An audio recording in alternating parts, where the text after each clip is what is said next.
Let that shit ride, 88. These folks got to hear this shit, Saucy. I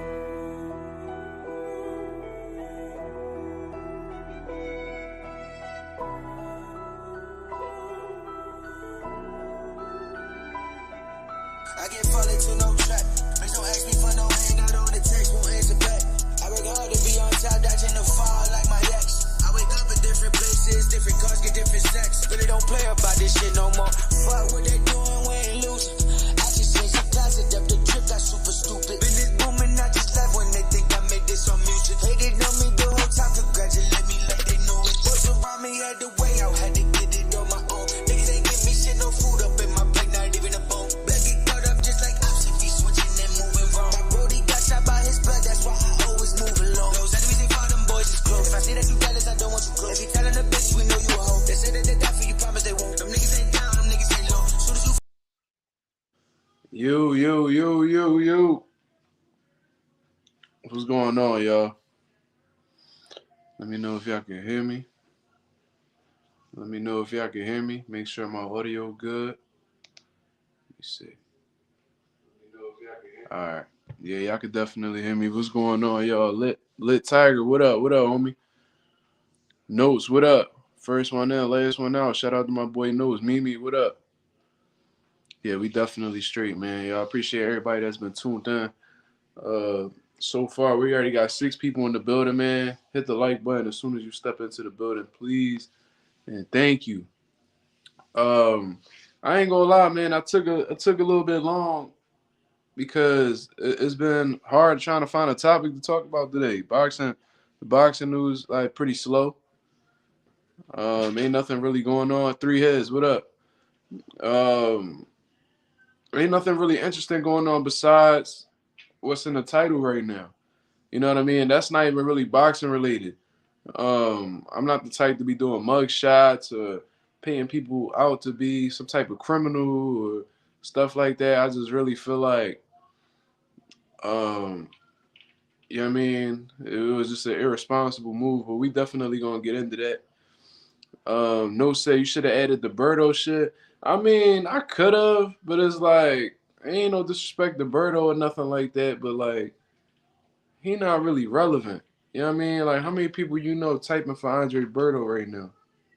You know what I mean? Like who really typing for Robert Guerrero right now?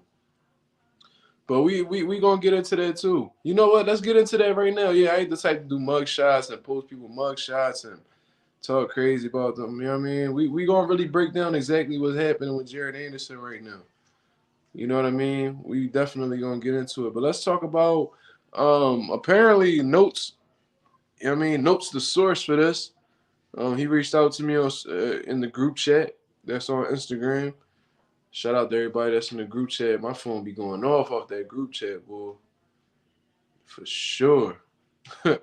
But I believe Note said that Andre Berto confirmed the fight between him and Robert Guerrero November 25th. He should get a good mouthpiece. What are you talking about? What you talking about, bro? Good mouthpiece. Regardless. Yeah, he's saying that Andre Berto confirmed that. I didn't see it personally, but I'm gonna take Notes word for it. You know what I'm saying? Because that's my guy, and I'm sure he stay up to date with what's going on in boxing anyway. So Andre Berto, Robert Guerrero. Let's talk about it. I mean, both of these guys are well past their prime. It's safe to say they aren't top welterweights anymore. They were at one particular time. And I believe Robert Guerrero beat Andre Berto back in the day. I think he beat him up pretty bad too. He laid that ass whooping on Andre Berto. That's for sure. Yo, check this out. This dude is insane. Brute Boxing says Devin Haney owns the lightweight division and probably should move to middleweight and beat Canelo, the steroid user. Wow. Okay. I guess. I don't even know what to say to stuff like that. But yeah. That's obviously a rematch. If you guys, and I almost forgot that it was a rematch. It's been so long since I've seen Andre Berto fight and seeing Robert Guerrero fight. Um, but apparently it's a rematch, and Robert Guerrero got off on Andre Berto the first time they fought. And I think, in all honesty, that was what made Floyd take the Robert Guerrero fight, was that win over Andre Berto. You know what I'm saying? I think he might have became world champion off of that one performance. You know what I'm saying? Um, I think he was champion at 35. Then he skipped right to 47 and beat up on Andre Berto. You know what I'm saying? Yeah, bro. It's like the more subscribers I get, the more active these trolls get on my lives. But it is what it is, bro. What can I really do? That's just letting me know I'm doing something right. If I wasn't popping, the trolls wouldn't be looking my way. I'm nowhere near where I want to be. I mean, I'm not talking crazy, acting like I'm him or anything like that. But as your channel starts to get more subscribers and your views start to go up, which is happening, trolls gonna do that. You know what I mean? So I ain't even tripping, bro. You ain't ever gonna see these people in real life, and if you do see them in real life, they ain't gonna say none of this stuff that they say on this internet right now. You know what I mean? But regardless, Andre Berto, Robert Guerrero, I think that whoever wins this fight should just ride off into the sunset. And I think whoever loses this fight should go right off into the sunset. Meaning that after both of these guys fight, they do to just hang it up. Like, come on, man. Like, y'all guys are well past your prime. Y'all not relevant in the sport. And I just feel like I'm one of them type dudes. Like, if you're not capable of doing it 100% and y'all not able to perform at a high level or even get any type of big money fights, y'all just rumbling for the hell of it, bro, just hang that shit up, man. Y'all both former world titleists. Y'all both got solid paydays against Floyd Mayweather, bro. Y'all was successful at y'all craft. Bro, just let that shit go, man. It's like these old dudes keep trying to prove that they got another streak going on within them, that they could make another title run, bro. It's not happening, bro. It's really not happening. You're not ready for these young, hungry lions in this division. Y'all can't beat anybody relevant. Andre Berto cannot beat anybody relevant at welterweight right now. Robert Guerrero cannot beat any relevant welterweight right now. You know what I'm saying? So, yeah, I think after this fight, they should just both hang the gloves up and keep doing what they're doing. Because from what I see, Andre Berto is quite successful outside of boxing. You know what I mean? He got a lot of things going on. He's a business owner. I don't know exactly what Robert Guerrero got going on, but he made some good money against Floyd. I hope he, invested his money wisely. You know what I mean? But that's a fight that's actually interesting because they both passed their prime. And when they fought at one time, Robert Guerrero beat Berto. But Robert Guerrero has taken a lot of damage since that fight. Floyd put it on him for real. Keith Thurman beat him badly, knocked him down several times. Omar Figueroa beat the brakes off of Robert Guerrero. And then Andre Berto took some punishment as well after that fight, man. He done got washed up by Sean Porter, and I think that's the most notable one that he took the most punishment in. And he went back and forth with Victor Ortiz as well. And, listen, y'all need to rumble each other, get that rematch out the way, and then both of y'all just need to stay away from boxing, man, before you seriously get hurt by one of these young guns. You know what I mean? My boy Notes in the building. He said, I heard Haney said it's hard for him to make 40. He gonna need to go to 47. Well, from what I heard, he's not even starting the weight cut process yet. But I understand what he's trying to say. I think what he's really trying to say is that, let's keep it real. Like, Devin Haney, he walk around heavy, bro.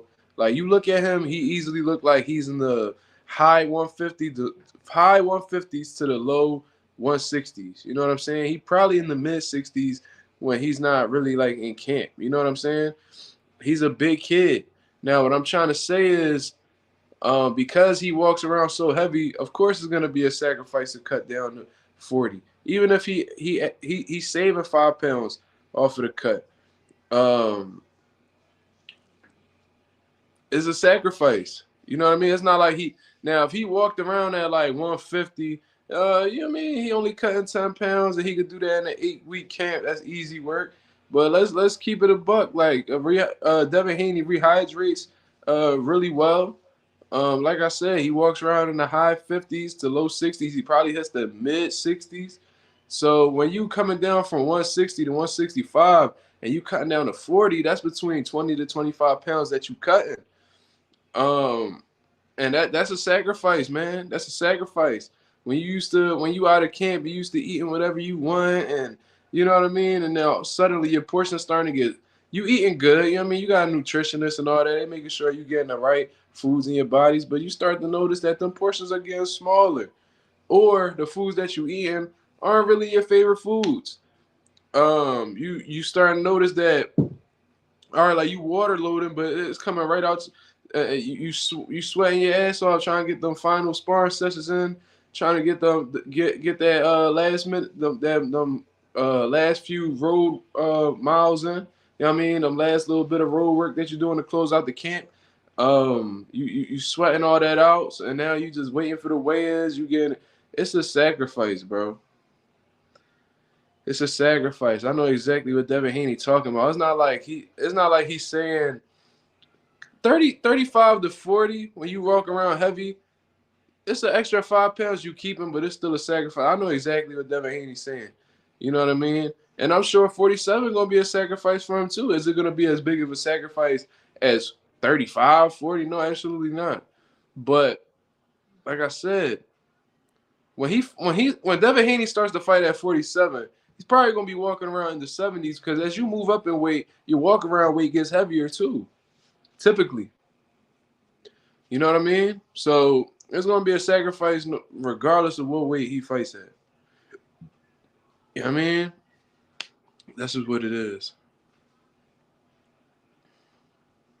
Yo, shout out to Slime. What up? What up? Excellent analysis. Y'all appreciate that, Mastermind. Thank you. I see they unblocked you. Tesla, what up, homie?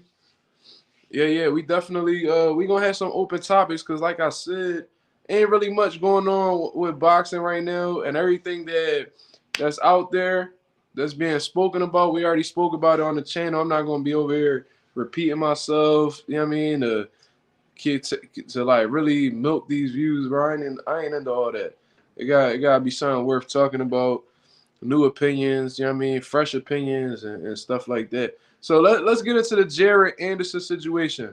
Now, I met Jared Anderson. I met him at the 2300 arena. I believe at one particular time he was trying out Bozy Ennis, Jerron Ennis' father. I believe that he was trying to see if he could do a camp over here and just seeing how he just feel about it overall. Or he was just visiting, you know what I mean, just showing love and getting some work in. I don't know exactly what the situation was. I never asked. But I met Jared Anderson nonetheless. The boxing glove that he autographed for me is right across from me. And he was a cool dude, bro. He wasn't like he was just briefly stopping by. No, he sat in the locker room with us. He was watching us warm up and all that stuff. He talking, he interacting with the people. Real humble dude. You know what I'm saying? So I'm not gonna sit up here and shit on the man while he down right now because this is a embarrassing moment. You know what I mean? That's an embarrassing moment, especially when you're a highly touted fighter in the heavyweight division right now. You're one of the most promising prospects. And you think he was fucking with training with Bozy? He might have, but at the end of the day, he didn't. He went back to Houston. So I don't know exactly what the situation was. I don't know. But from what I know, Bozy is extremely strict. Like if he tells you to come train at 12 p.m. and you show up at 12:30, he gonna send you home. You know what I mean? Like it's either you on his time or there's no time. So I don't know if they might have had a dilemma in that situation because Jared used to doing what he want. I don't know. I'm not even about to make that assumption, but nonetheless, he trained with Bozy for a little bit. He was there. I think he was there for a couple weeks, and then he went about his own business. He shot right back down to Houston. He training at Jay Prince Gym. You know what I mean? So that's all I really know at this particular time. I don't even know who Jared Anderson's trainer is, in all honesty, bro, to keep it real with you. But nonetheless, I met Jared Anderson. And like I said, he signed one of my gloves right along with Boots, man. Shout out to both of them. And that's the picture right here. We took this at the 2300 Arena. I believe this was like July 22nd, I believe, something like that. But Jared Anderson is a real cool dude, man. He seems like you could tell like it's not that much of an age difference between us both, but you could tell like he's still like wide-eyed, like a kid in a sense. Like he's a big kid. You know what I'm saying? Yeah. And hold on. Slime said, like Southpaw say, boxers ain't gangster and gangsters don't box. That's true for the most part. You know what I mean? That's true for the most part. But what I think this isn't really him attempting to be gangster. I just think that it's a dumb move. Now you gotta take into consideration that Jared Anderson walks around with some pretty expensive jewelry on. He's from Toledo, Ohio. And that could be a dangerous area. You know what I mean? That could be a dangerous area. And you already know how it is when you in your own hometown. You know, people hate on you. People hate on you. You know what I mean? They want to rob you. They see that you shining and they broke, they hungry. So they trying to come with you. They trying to come get what you got. You know what I'm saying? They see you getting to the money. They envious of that. So they looking for your downfall. They looking to undermine you. They looking to really do things to you because they wish they was in the position that you was in. Jared Anderson is a young, successful kid. So I understand why he's carrying a firearm. Now,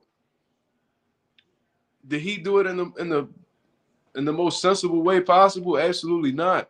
Do he have a license to carry? I'm not sure. I didn't see that in the article. But they said that his gun was in a locked glove compartment box, whatever. Yeah, and that's another thing I was gonna get into. I was leading up to that point. What I'm saying is I understand why he had a firearm, but he didn't go about it responsibly. You know why? Because he gave them every reason to search his car. If you are high, come on, man. They said he was driving 55 in a 40 mile an hour zone, right? So you already know these police be out here just looking for a reason. They was just looking for a reason to try to get this dude to get pulled over. They probably was plotting on him. You know how these cops be, man. They see somebody popping. They looking for a reason to book a celebrity so they can get some type of attention off of it. So they probably see Jared Anderson speeding a little bit down the block. Boom, they pull him over. He roll his window down. They smell marijuana. They see an open bottle of liquor. And they smell the liquor on his breath. They giving you every single reason. Jared Anderson is giving them every single reason to have probable cause and get into your vehicle. You know what I mean? And that just opened up a whole nother can of worms because in the process of them searching his vehicle, now they finding a firearm. You know what I mean? So you pretty much driving while intoxicated. And they said improperly handling a firearm. So I don't know exactly what that means because I never really heard that term, especially not in Philly. But you know what I mean? It's a lot of irresponsibility on Jared Anderson's part. You know what I mean? Jared Anderson, from what I understand, is somebody who's not really enthused with boxing. He honestly sounds like he's burnt out from boxing, from interviews that I've seen. And it just seems like his head is in a whole different space right now. And he's in that mind frame where he's in boxing right now because, one, it gives him a check. Two, he's good at it. So why not? You know what I'm saying? And I just think that's the exact mind frame that he's in. Like, all right, bro, like I'm good at this. This is what's going to keep a couple dollars in my pocket. But in the meantime, there's other things that he wants to explore. You know what I mean? And a lot of these fighters, they like to party. They like to drink. They like to mess with recreational drugs. That's just what it is. We see it. David Benavidez. We see Keyshawn just got caught the other day. And now Jared Anderson just got caught without a drug test. He got caught by people, them police out in Ohio. So it's clear that Jared Anderson, he likes to party. He likes to get involved with things that aren't necessarily good for you in the sport of boxing. And it cost him. It cost him, you know what I mean? So If he got any type of sponsorship deals, I'm sure they're gonna be looking at him a little bit funny, like, oh, this is how you carrying yourself. All right, how about we cut off ties with you, and now you're not gonna be getting these checks from these endorsement deals. Now he's gonna have to come out into his next fight, and media is gonna constantly question him about it. And he's gonna have to take full responsibility. He's gonna have to answer these questions. And it's just the things that we got that he has to deal with. It's a huge headache. You know what I'm saying? In situations like this, it really makes me appreciate fighters who really live the lifestyle. You know what I mean? That were actually responsible. This is exactly what it is. All right, we're gonna block this dude right here, and we not doing that today. It's a bunch of trolls already coming in here talking crazy. We're not having none of that. What I was saying was, it makes me appreciate the fighters that actually live the fighter lifestyle that we didn't really have to necessarily worry about. You know what I mean? We didn't have to worry about them not living cutting corners, or because as fans, we don't really want to see our favorite fighters cutting corners or slacking. You know what I mean? Not living up to their potential and stuff like that. Like Floyd Mayweather, I've never seen that man drunk ever. You know what I'm saying? Bernard Hopkins, I think he's the greatest fighter to ever come out of Philadelphia. Never seen that man drunk. You wouldn't even catch this man at a club. You know what I mean? You would catch Floyd at a club, but he's sipping water. Another person, for example, Andre Ward. Andre Ward lived the lifestyle, man. He lived the lifestyle. And when you're a fan of these guys and they give you that reassurance that they not on that type of time, bro, makes you feel more it gives you a lot of reassurance as a fan. You know what I mean? And seeing how Jared Anderson is moving, it's like a lot of these guys out here. You know what I mean? A lot of these dudes don't live the lifestyle. They want to live regular lives and being active and go party, drink, and people don't really understand the effects of alcohol amongst fighters. Yeah, Terrence Crawford's another one. Claymore, that's a good one. From what I understand, Terrence Crawford really lives the lifestyle. That boy stay in shape. I don't be seeing him at no clubs. I ain't never seen Terrence Crawford stumbling out of a club or none of that. You know what I'm saying? So never heard him with any type of DUIs or anything of that nature. I appreciate the fighters that really prioritize their health and their longevity in the sport. I know Shakur like to be at clubs and stuff like that, but I've never seen him drink either. And being that Andre Ward and Terrence Crawford are his role models, I hope he following they lead. But it's unfortunate, yo. Jared Anderson is extremely talented. Tyson Fury was just saying the other day how he a future world champion out there in Dubai, all smiles. You in Dubai, you see all these all-time great fighters, and you talk about how you had such a great time and you can't wait to go back, just for you to fly your ass right back to Toledo, Ohio, smoke weed, drinking, speeding with a firearm in your car that they confiscated. So you went from being so inspired by being around all these fighters, all of a sudden having all of this motivation, to being on hood rat shit. You know what I'm saying? And somebody that's this close to making some generational wealth, that's getting closer to really solidifying his family financially, it's like you just took a step back, my brother. Like, I don't know how Top Rank gonna react to this situation. You know what I mean? Do I think they're going to cut him? Nah. I don't think they're going to cut him at all. But I think they're going to be disappointed in the man.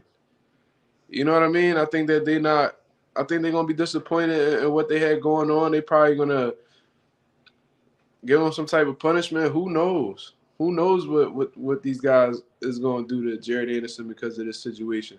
It's a lot of irresponsibility, a lot of and this is like little kid shit. This is shit that like kids get caught doing and they get punished by their parents type situation. Like Jared Anderson is moving like a kid who never lived his childhood before, or never got to live out his experiences as a teenager. And from what I've heard, he's always been in the gyms and he didn't really get to do too much growing up. So now maybe he's living his teenage years right now, because he didn't get to live them while he was locked in at the gym.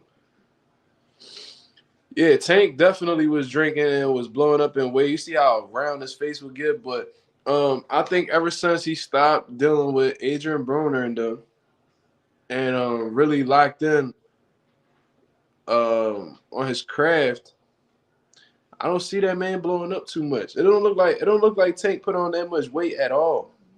At all. You know what I'm saying? What? Who said that?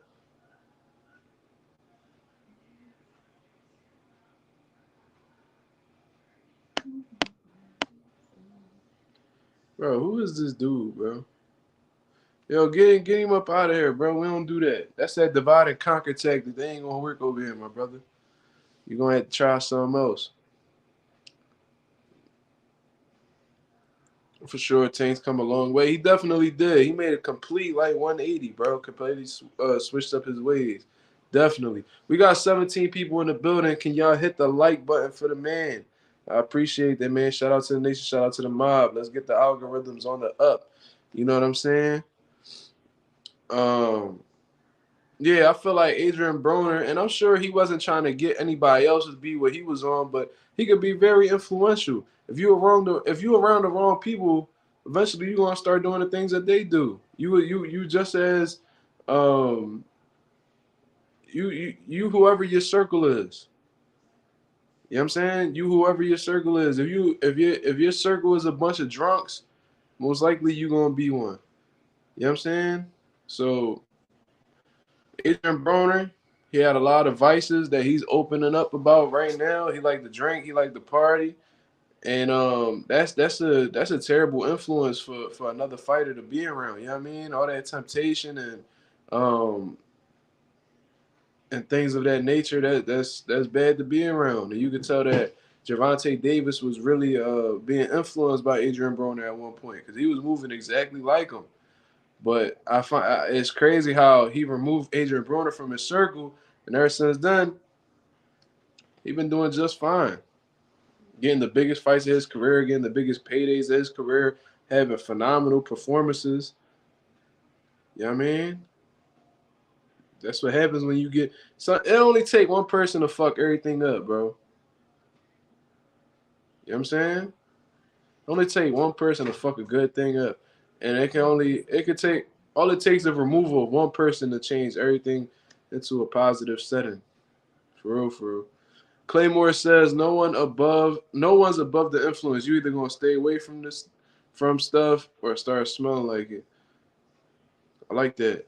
That's a good point. I like that. He said he don't want belts. Yeah, yeah. A lot of these fighters not saying. A lot of these fighters are saying that. I remember Ryan Garcia was saying that. Now he said he want belts. Uh, I've seen Jared Anderson say that. But the thing is like, how you gonna get these? You talk about you just want money. How you think you gonna get that money going up against the world champions, and you're not gonna fight a world? How are you gonna be able to fight a world champion without the belt being on the line? You're gonna have to get some belts to get the money that you looking to get, my brother. Them world titles is there for a reason, man. Them world titles be the reason why, although they take a little bit of a fee, they're the reason why you in line to get those paydays that you get because they signify supremacy. You know what I mean? Those belts symbolize supremacy. So if you have one, you one of the best in the world, and they gotta pay you according. They gotta pay you accordingly. You know what I'm saying? I don't think anybody wants sanction fees, Claymore. That's what they fighting against right now. Earl Spence was talking about it. Terrence Crawford was talking about it. Andre Ward was talking about it. I even heard Floyd talking about them sanctioning fees being a little out of pocket. You know what I mean? So, yeah, I don't think anybody who the hell want to pay sanctioning fees? You already got taxes coming out of checks, and you got to pay your corner, your manager. If you got an advisor, you got to pay your lawyer. I think you gotta cut like a percentage to your promoters. And come on, man. A lot of money being dished around. I don't think anybody want to take in a little additional fee. It's like when I pay rent in this apartment, right? I gotta pay to have a cat here. I gotta pay to have pets here. And when I look at that bill and I see that little pet fee, I be like, man, that's a little petty ass fee. I can't stand it. You know what I mean? It's not anything significant, but it's not nothing that's gonna like dramatically change my bill. But you see it is like, man, y'all really just charging me for the most goofiest stuff. You know what I mean? That's probably how fighters look at sanctioning fees. Like, damn, I gotta pay a percentage. I gotta pay a percentage to represent your sanctioning body. I earned this world title by putting my life on the line for it. Now I gotta pay for it. Y'all should be paying me for representing y'all belt.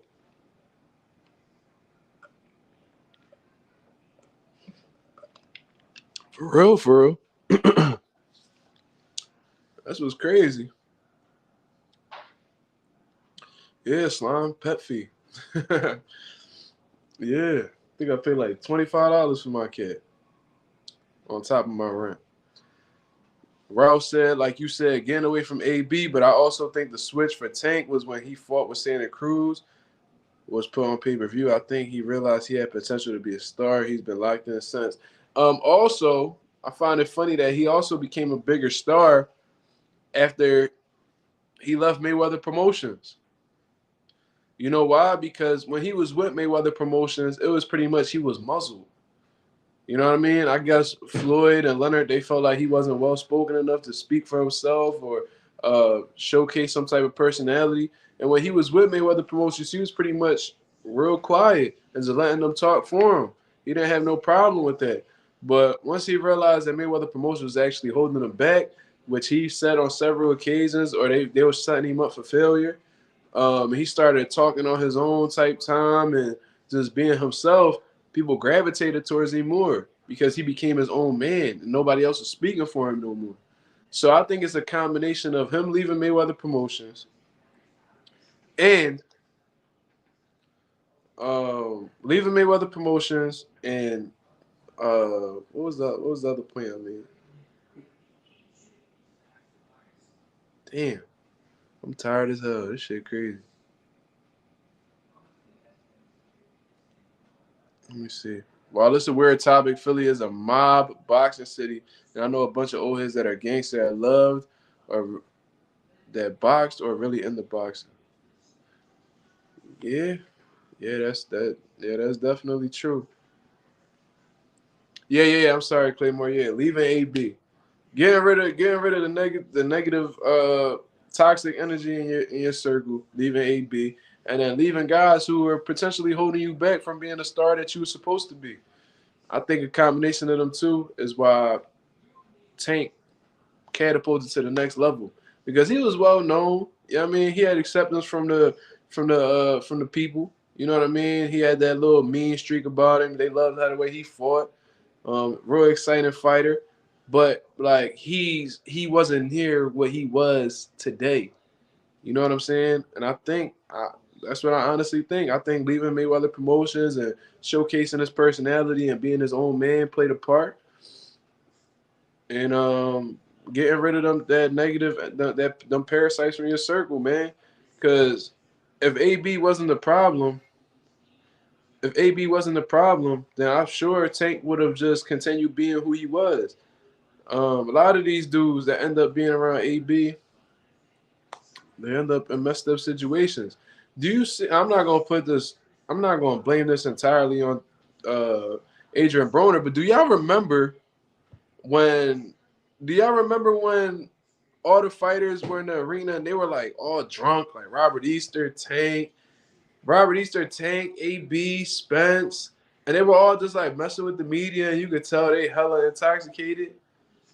I wouldn't be surprised if Adrian Broner was the one who initiated all of that, because that's like his thing. You know what I mean? Like he's one of the type dudes that he loves to socialize while simultaneously drinking liquor. He might have been the main reason why they were all like that because did y'all ever recall seeing Adrian?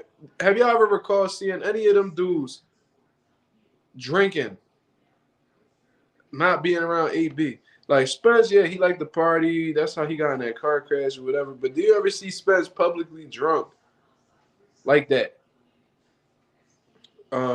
without AB being around? I think that he's just a negative influence, man. That's what I think. That's what I personally believe. I think I'm not, like I said, I'm not gonna blame that one situation on Adrian Broner. That could have been easily anybody in the server that was like, "Yo, let's drink," and then AB was just with it. It could have been that situation too. But I do think that Adrian Broner is very dangerous for whoever he's around because he has very little self control. He falls into his vices, his addiction very easy. You know what I mean? And I ain't gonna. Claymore says we all know or knew a guy like that. I remember Floyd Sr. spoke about how he was a loss because even Floyd Jr. had to step away. Wait, what you mean? We all know or knew a guy like that. I remember Floyd Sr. spoke about how he was a lost cause. A lost cause. Okay. Yeah, because Floyd Sr. was out in the streets. There was a time where Floyd recollected his dad selling his mom stuff, which is like crazy. Crazy. Like that's a crazy thing to witness as a kid. You know what I mean? That's like insane. And Floyd went through that. And Floyd Sr. was in and out of jail. And Floyd did a bid. He was out for a long time because it probably was like a good 4 to 5 years. 4 or 5 years. I don't know. He might have been away a little bit more or less. But I remember Floyd saying that he was a teenager when his dad went in jail. And that when his dad came out, he was already a grown man. And that's why they was clashing heads. Because when Floyd Sr. came out of prison, he automatically assumed that he was going to resume the head trainer rule. And then he was still talking to Floyd like he was a child. And Floyd had a problem with that. He's like, bro, I'm not a child no more. You ain't gonna keep talking to me like I know you my father, but you ain't gonna keep talking to me like I'm a kid. Like I'm a grown man now. Then on top of that, Floyd and Roger developed such a close relationship after Roger took on his lead trainer role that he wasn't just gonna kick Roger to the curb. You know what I mean? He was like, yo, if you want to be around, you could be around, but Roger's my head trainer. Roger's the one who started with me in the pros, and I'm not going to let him go. And Roger and Floyd Sr. had a beef as a result of this. It's sad that brothers had a beef, you know what I mean, just trying to be territorial over Floyd Jr., you know what I'm saying? But that's stuff that really did happen. Did a senior train Oscar for his fight with Mayweather? No, he did not. Oscar De La Hoya trained with Freddie Roach for the Mayweather fight. But there was a situation where Oscar De La Hoya wanted Floyd Sr. to train him for the Mayweather fight, for the Floyd Jr. fight. And they said that Mayweather Sr. put out a number. I forgot what the number was. I seen it on like Office Honcho Boxing channel. Roger Sr. shot out at a crazy number. And De La Hoya was like, no. He said, no, I'm not doing that. And then he ended up paying Freddie Roach, like 7 figures. I think he paid him like $1 million and a half to train him for the Floyd fight. And then he just hired, and Freddie Roach accepted, so that's what he was rocking with.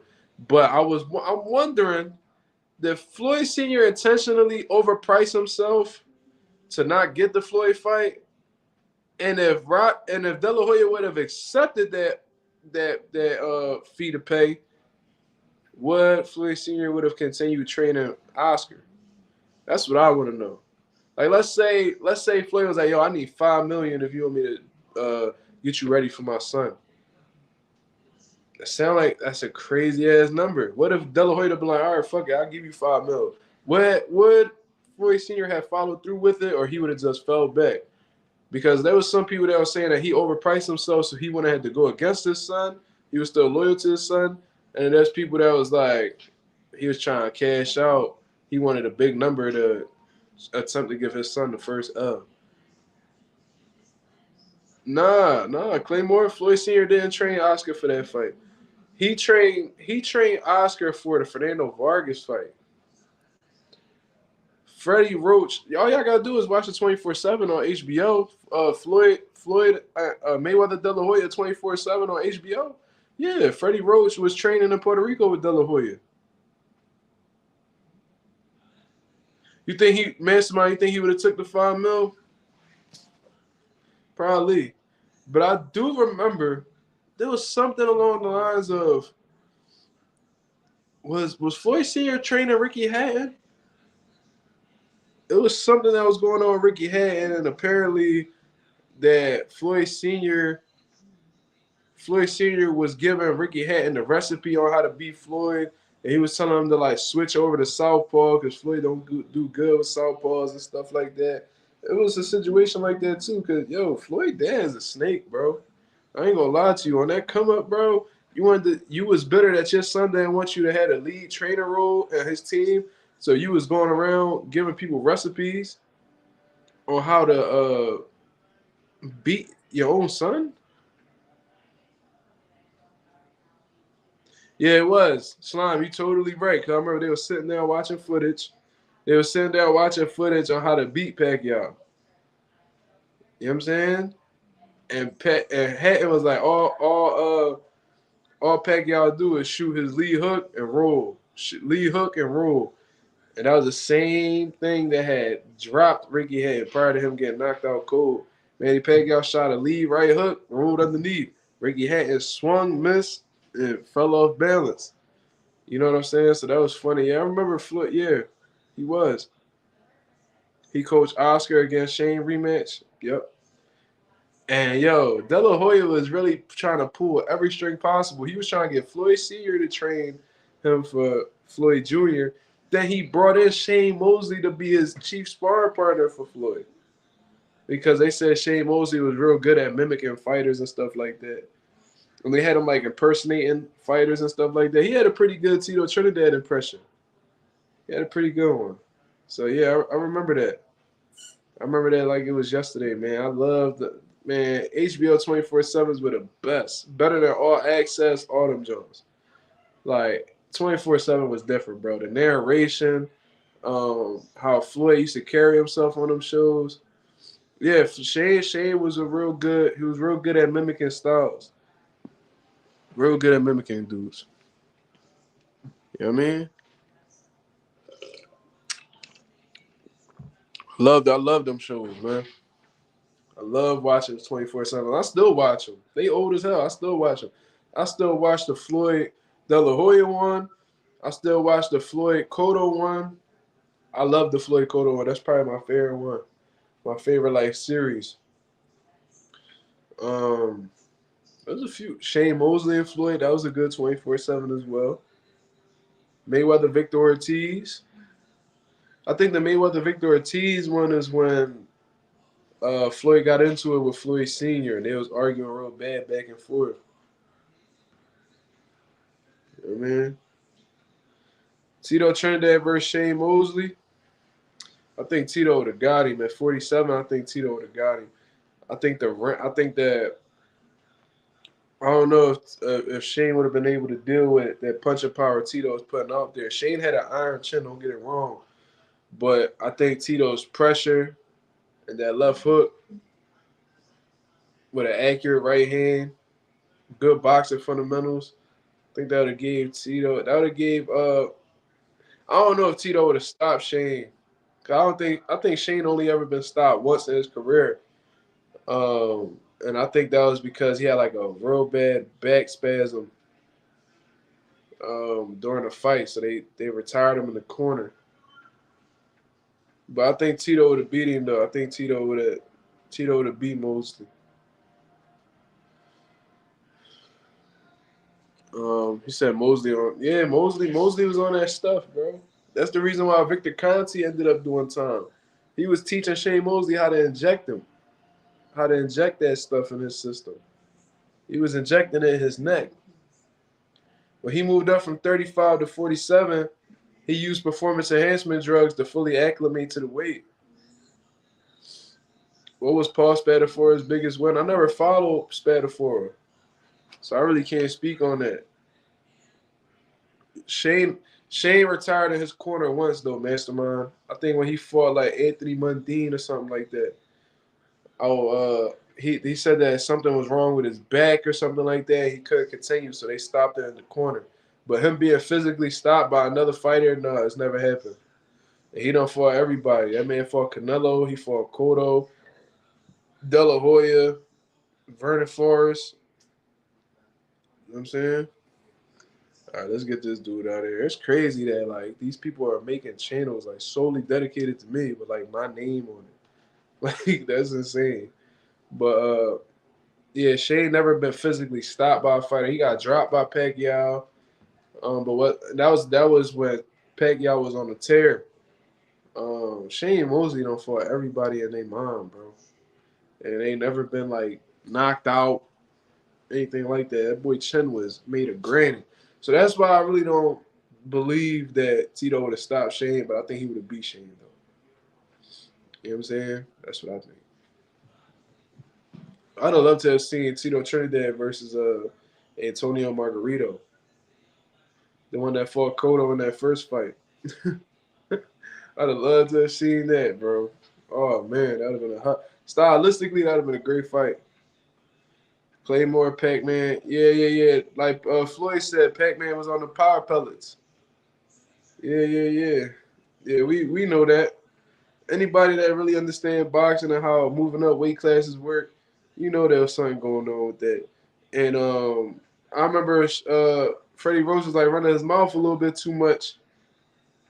And he was talking about how he had to kick Alex Ariza about at Manny Pacquiao's camp because he was like making shakes for special shakes for Manny Pacquiao. And Roach was asking what was in it, and Ariza didn't want to tell him. So he was like, yo, like you really giving my fighters like substances or like you feeding him stuff and you not letting me know what it is. That's kind of weird. And Alex Ariza and all them dudes, they no strength and conditioning coaches, bro. They known for that stuff. You know what I'm saying? So I wouldn't put it past him if he had him on some stuff that was illegal for sure. But he was never caught, so you know what I mean? Unless he comes out and admits it, we'll never know. But yeah. Yep. Tito Trinidad, James Tony, Roy Jones Jr., Rigo, Mount Rushmore of boxing. I like that. In terms of your favorites, what's crazy is Trinidad and James Tony are my favorites as well. If I had to make a Mount Rushmore, it's definitely Tito Trinidad, James Tony, Andre Ward, and Lennox Lewis. Definitely. Gotta put Lennox up there. That's my favorite heavyweight of all time. Would I consider Roach to be a great trainer? I mean, he's one of the popular trainers, you know what I mean? He's definitely helped improve fighters. With Miguel Cotto looked like he was down and out. He rejuvenated his career a little bit. Obviously, he improved Manny Pacquiao from being who he was and then catapulted him to the next level, being a pay-per-view star.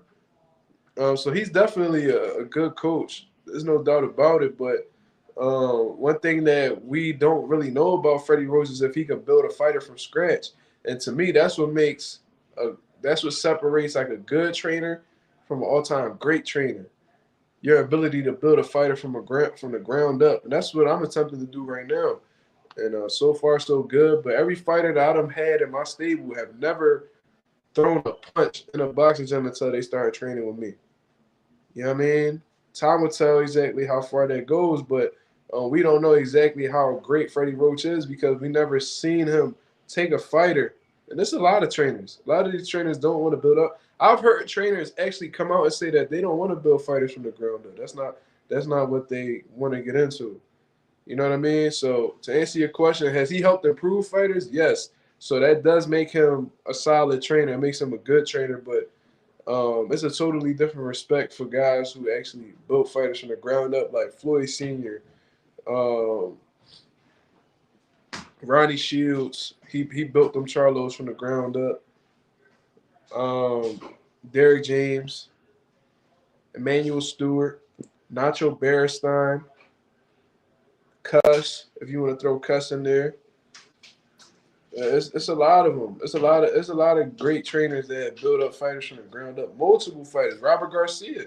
I heard they took Kelly Pavlik off the street and made him world champion. Mastermind says Larry Holmes is skilled enough to beat the great Lennox Lewis. I agree with you. That would have been a hell of a fight. Oh my God, both of them in their primes, that'd have been an amazing fight. Larry Holmes, he's underappreciated, extremely underrated, man. Um, what do I think about Derrick James right now? My opinion hasn't changed about Derrick James. Unlike a lot of people, my opinion, I still think Derrick James is one of the best trainers in boxing. Um, I'm not going to disregard his accolades, bro. He had 2 unified world champions at the same time, one undisputed, another unified simultaneously. Improved Jermell Charlo. Jermell Charlo, he was when he was with Ronnie Shields, he was like the outboxer. He was the outboxer, had good movement and stuff like that, and really wasn't sitting down on his punches. He made Jermell Charlo a legitimate puncher. You know what I'm saying? Improved his fundamentals, everything. Made him more efficient in terms of like how he used his energy and stuff like that. He improved Jermell Charlo. He made Earl Spence who he was. He had him ever since the amateurs. You got to get him in his credit. You know what I'm saying? And I'm not too big on Anthony Joshua. Everybody know that follow Mazuma TV. But you can see that Anthony Joshua is improving, being more leading with his jab more. He still got a lot of work to do. And I don't think we'll ever see anything crazy for Anthony Joshua because I think it's more of a mental thing with him. But Derrick James is a phenomenal coach. But I think because he had a couple setbacks lately, a lot of people been disrespecting him, and I think that's crazy. You know what I mean? I think Drake said something along the lines of they yell, they something along the lines of like they yell my failures, but they whisper my accomplishments. Like nobody really want to talk about what Derrick James accomplished in the sport of boxing, how great, like how he got like all time great like credentials, but they bring up his last 2 losses, and because of that, they talking about all these guys need to leave Derrick James and all this stuff. It's crazy, bro. It's crazy. I don't know if Larry Holmes would have gotten Lennox though. It would have been a good fight, but I don't know if he would have got Lennox. Do you think he might be a little overwhelmed right now with that workload? Well, from what I understand, Derrick James' brother helps him coach, so that should help him with the work. You know what I mean? But Derrick James, it depends on how he's using his time. Now, if you got 6 fighters, right? I can see how that could be overwhelming because if you're training all of them individually, and these are professionals, so they probably train in 2 hours. If you break that down between 6 fighters, that's 12 hours. That's a half a day that you in the gym training these guys. You know what I'm saying? So I can see how it could be overwhelming, but it depends on how he spaces out his time, man. It depends on how he spaces out his time. That's all. It could be overwhelming if he's training them all at the same time and they all looking for individual attention. But if he spaces them out how he's supposed to, he should be all right. You know what I mean? From what I know, he still got Frank Murray, he got Earl Spence, Ryan Garcia, Anthony Joshua. So I'm assuming that's 4 guys. Let me know if I'm missing somebody. No, wait. Frank Martin, Earl, Jamel,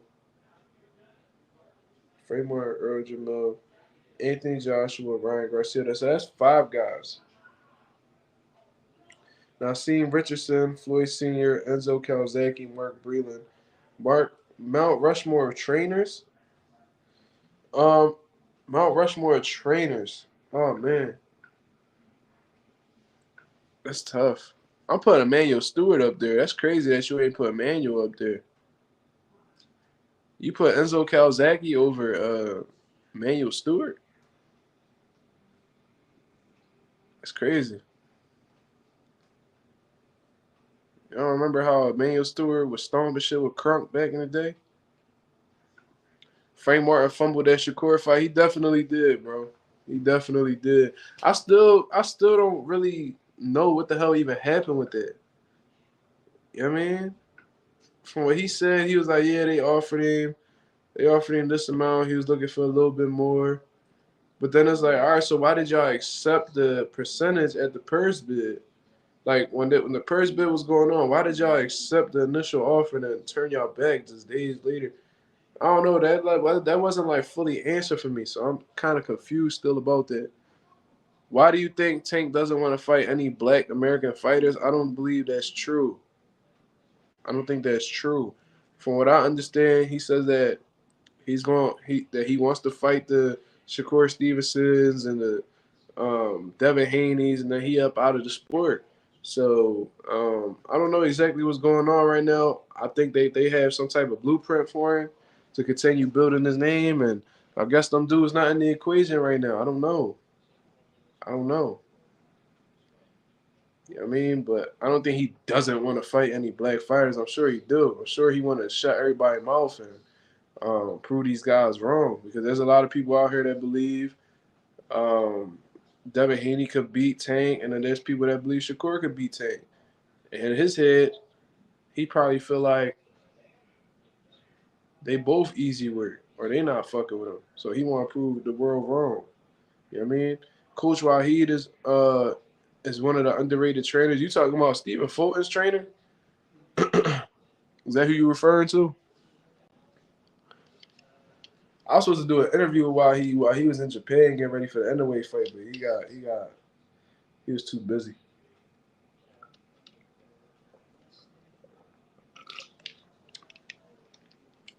I don't think they scared of Tank either, though, Slime. I think that if Tank provides either one of them dudes a contract, I bet they signing it. Well, while he hasn't, he's been Fulton's head trainer for not that long. Because at one particular time, Stephen Fulton's head trainer was, I think his name was like, damn, I forgot his name. I know it's not like Mustafa. I forgot what his name was. Some Muslim dude, man. I forgot his name. Man, I gotta figure that out.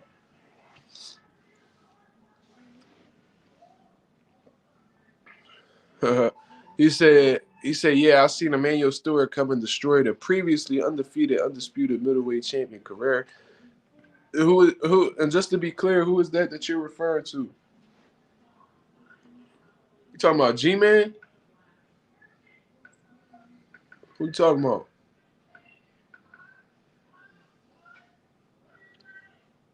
But I forgot what his name is, man. Musa? It was one of them type names. I forgot what Steve Fulton trainer name was. But recently he got with Wahid. Wahid got a son that could fight as well. So yeah, he definitely know what he doing.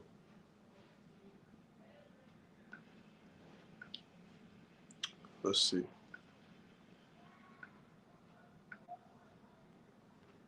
Tank Davis be saying that, and he don't be sending contracts as the A side. I don't know, man. We already know how this. I don't even know why people be so surprised by these type things, bro. It's like, bro, for every fight that the boxing fans done requested, it's rare if we ever really got it that same year, bro. Yeah, I mean, we've had to wait several years on several occasions. You talking about Jermaine Taylor? Jermaine Taylor was flawless before he got with Emmanuel Stewart. Stewart ran him into a draw with Winky Wright and lost to Kelly. I gotta look more into that.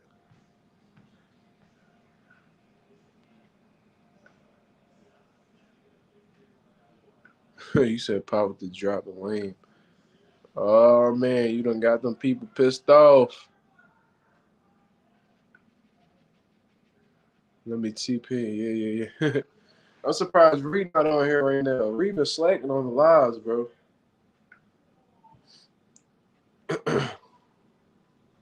But yeah, man.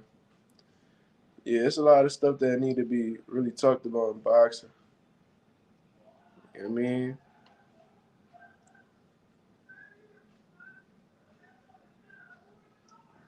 see what else. What else we want to talk about? I already talked about Jared Anderson. He just need to tighten up. You know what I mean? Really, he need to really. Jared Anderson really need to sit down and really think about what's important in his life. You know what I mean? Because whatever he prioritizes, bro, I'm sure it got very little to do with drinking alcohol and um, carrying firearms improperly and stuff like that, bro. He need to move more strategic. I don't understand why he was in Ohio anyway. Cause I don't think Jay Prince would have let him do that in Houston.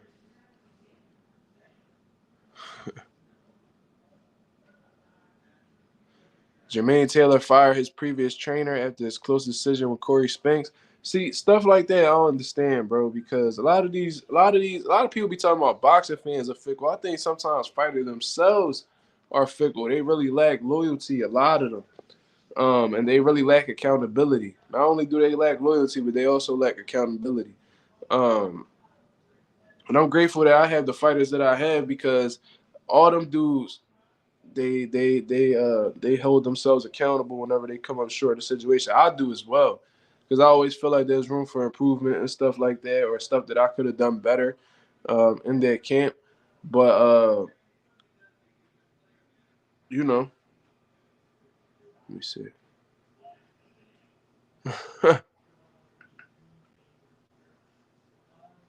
Jared really do need to figure it out. I knew it was gonna be an issue when he started talking funny about boxing.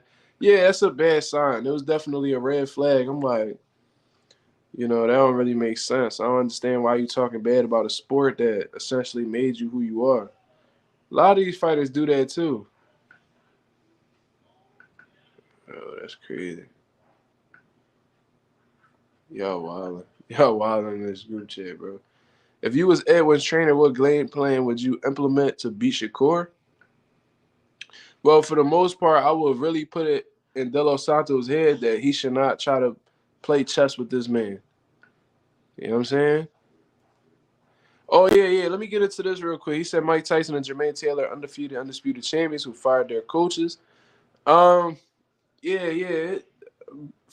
Boxers they really lack accountability, and whenever they come up short of the situation, they never really think to themselves that maybe it was me who messed up. They always blame it on the trainer, and they lack accountability so much that they solely blame the trainer for the outcome that they received, and then they try to go on to get better so they don't put themselves in a situation where they may lose the fight again. You know what I'm saying? Instead of just sitting there and being like, yo, what could I have done better? They'll really just pointing fingers at other people and then blaming them for the reason why you look that way. But at the end of the day, boxing is an individual sport.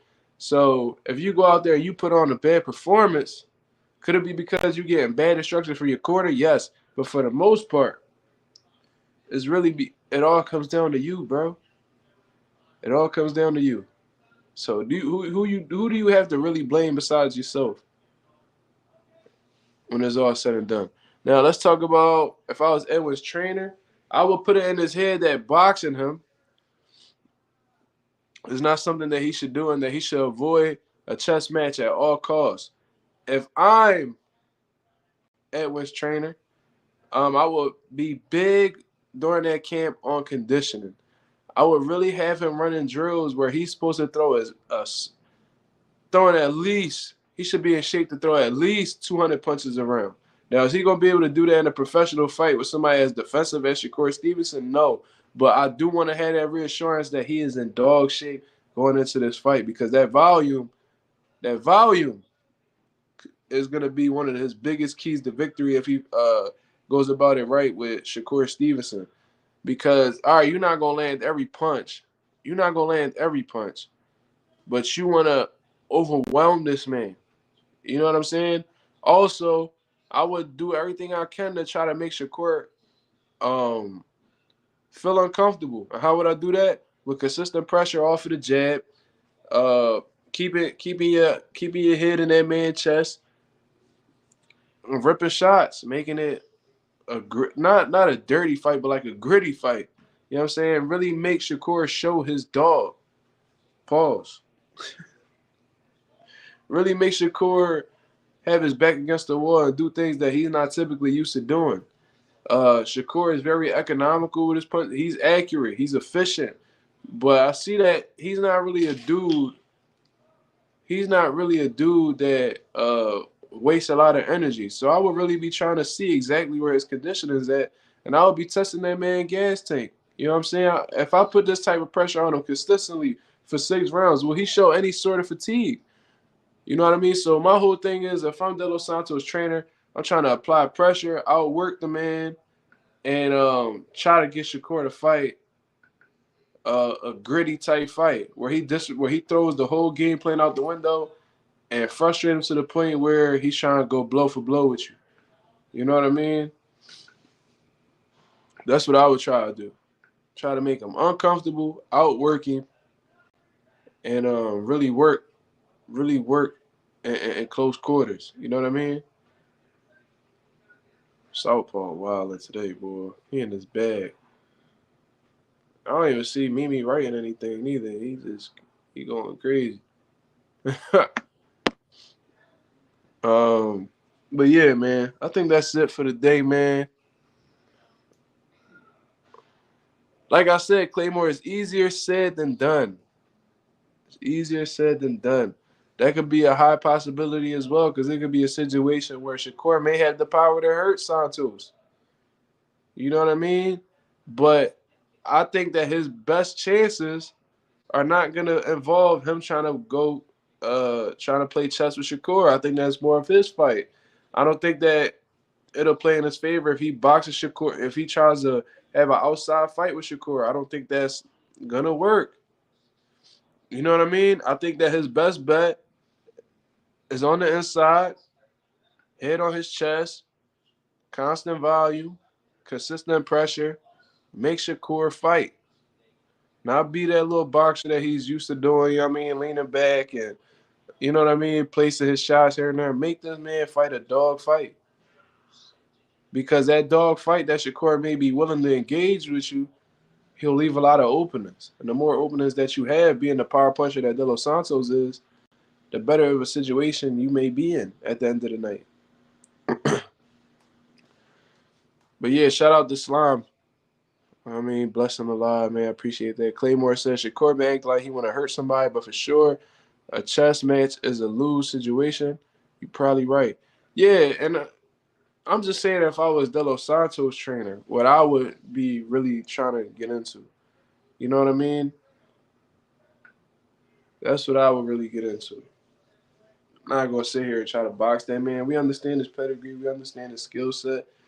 And we understand that we limited in that department when we going up against Shakur Stevenson. So why would we put ourselves in a situation where we give this man what he wants and he shuts us out on the cards? Nah. You know what I mean? You got to go a different avenue. And I think that's the best route for De Los Santos to take. That's just what I personally think. But I'm going to get up out of here, y'all. I know this was a short live in comparison to the few that I've done lately, but tired, man. You know what I mean? Long day. And I got a long day tomorrow as well. So I'm going to get up out of here and catch up on some rest, y'all. I hope everybody have a blessed, beautiful, positive, productive night. I'll be back with a video in the morning, and I'll be back with another live tomorrow night, man. I appreciate everybody that's been tuning in. Shout out to Claymore. He brought up some great points and great questions today. That boy Ralph. Shout out to Ralph. Slimeway.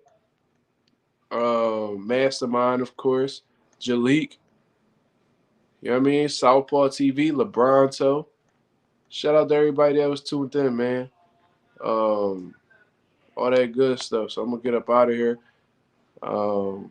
Yeah. You say you looking, fam. Yeah, I'm definitely tired. So let me get up out of here and get to what I need to get to, man. So this was Zuma TV. Shout out to the nation. Shout out to the mob for checking in. You know what I mean? Leave a like before you step out the building, man. I would appreciate it very much. Y'all have a blessed night, man. Peace.